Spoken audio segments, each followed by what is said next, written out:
ما تتوترش. من امبارح جاي لي تليفونات كتير ومسجز، نعمل ايه؟ نوقف الكامبين ولا لا؟ نوجه الاعلانات لايه؟ بحكم الظروف الحاليه للحروب والدول والاحداث اللي ربنا يكرم يا رب وييسر الامور وتخلص على خير.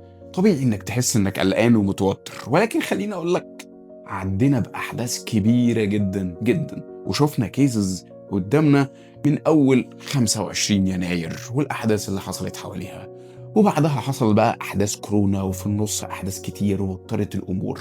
رمضان مش رمضان واحنا على موقفنا.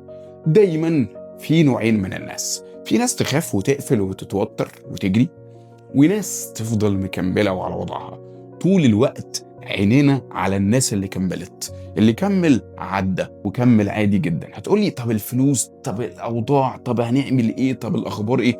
مفيش حاجة. الحقيقة أنا امبارح قررت إن أنا أستنى أشوف النتائج اللي حصلت في الإعلانات اللي شغالة.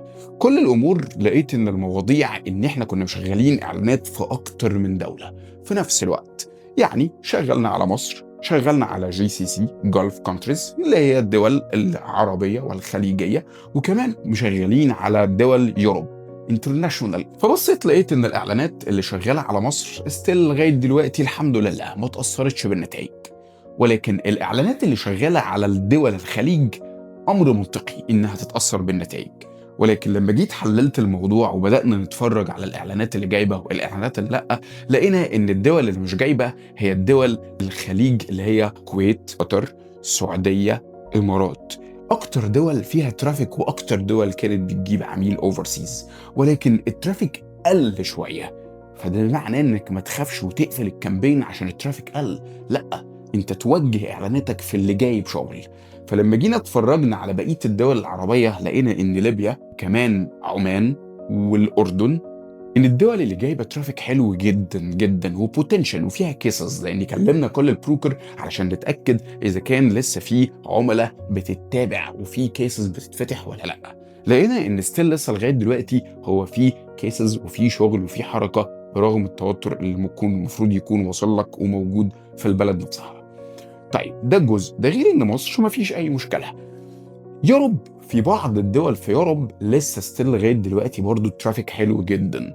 UK لسه ستيل لغايه دلوقتي، يونايتد كينجدوم، انجلترا، لندن، كل الدول اللي انت بتقول عليها لا، انا جاي انقل لك صوره انك تكمل في الدول اللي انت اوريدي لسه فيها ترافيك. طيب كل اللي عليك انك تعمل ايه؟ كل اللي عليك انك توجه البادجت في الاماكن اللي ينفع تشتري منك. يعني بسرعه وقف GCC لو هي لسه الترافيك عندك قليل، وده مش معيار، ممكن يبقى عندك ليد، خلاص عندك ليد يبقى الدنيا تمام. ولكن متوقع ان الليد اللي هتيجي في اللاين ده هي مش هتاخد اكشن بسرعه، لان طبيعي هو مش عارف هو نفسه يشتري بس مش عارف ياخد الاكشن ده. فوجه اعلاناتك للدول اللي بتجيب ليد كويس وبنفس التوقيت بتقدر تميز نفسك بشكل قوي. لو عايز تفضل تطور نفسك وتعرف اكتر ممكن تسال ChatGPT او ممكن تسال مانوس AI.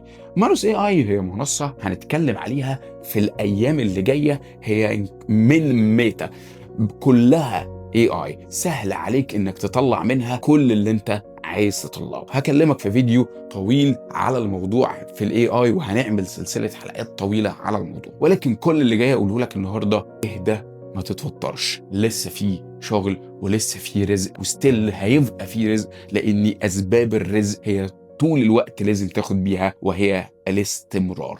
شكرا، نتقابل في فيديو جديد. السلام عليكم ورحمه الله.